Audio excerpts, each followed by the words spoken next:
টিমের বলাররা বোলিংও করব আবার ব্যাটিংও রান করব, তাহলে আমাকে ব্যাটসম্যানদের কাম কি? এখন মাঠের ভিত্তি কি চাল কুমড়ার মোরব্বা বানাবেলে নামে? তোরা ভাই ব্যাটিং বাদ দি, তাহলে কয়লা খনিতে শ্রমিক হিসেবে কাম কর। ব্যাটিং তো করবার দরকার নাই, তাহলে টপ অর্ডারে কি নাসুমরে নামাই দে, তানজিম সাকিবরে নামাই দে, তারপর মনে করছে কি ওয়ান ডাউনে নামাই দে মুস্তাফিজ রে, তারপর তাসকিন আহমেদ রে, তারপর মনে করছে কিয়া হ্যাঁ শরীফুল টরিফুল তাদেরকে নামাই দে। ব্যাটসম্যানদের তো দরকারই নাই, কারণ ব্যাটসম্যানরা তো রানই করতে পারতেছে না। হ্যাঁ 50 রানের ভিতরে মনে করছে 4টা ব্যাটসম্যান কি প্যাকেট হয়ে গেছে কই, 77 রানে 5টা ব্যাটসম্যান প্যাকেট হয়ে গেছে কই, বাকি মনে করো যে কি 100 রান লইতেছে কারা?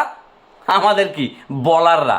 তাসকিন আহমেদ ছক্কা মারছে, আবার হিট আউটও হয়েছে। আর একটা নতুন ইতিহাস ভাইয়া, তোমরা ক্রিকেটের নামে যা খেলতেছো সেটা আসলে কি, সেটা বাংলাদেশের দর্শকরা আসলে আদৌ বুঝিয়ে উঠতে পারে না যে তোমরা ক্রিকেট খেলতেছো নাকি কি করতেছো।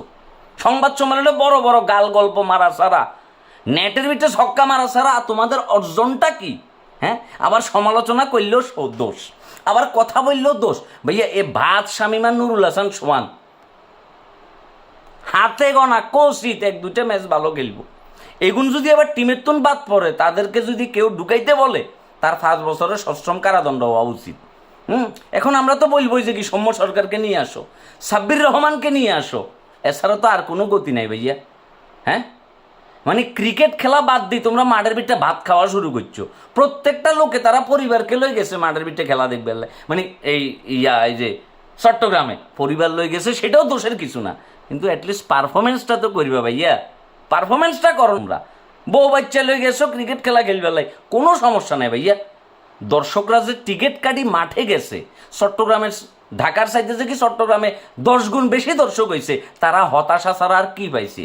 এই দেশের ক্রিকেট ফ্যানরা হতাশা, লজ্জা, দুঃখ, বেদনা, কষ্ট ছাড়া আর কোনো কিছু পাইছে বলি আমাদের মনে নেই।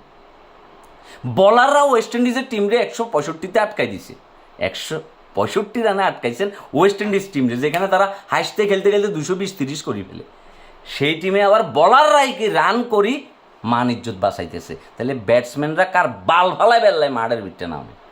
এখন আমি যদি এই কথা বলি আমি ভিউ ব্যবসায়ী, আমি যদি সমালোচনা করি আমি বাটপার, আমি যদি সমালোচনা করি তাহলে মানুষকে বলছে তুই মাঠে যাই খেলা আলার উত্তালা।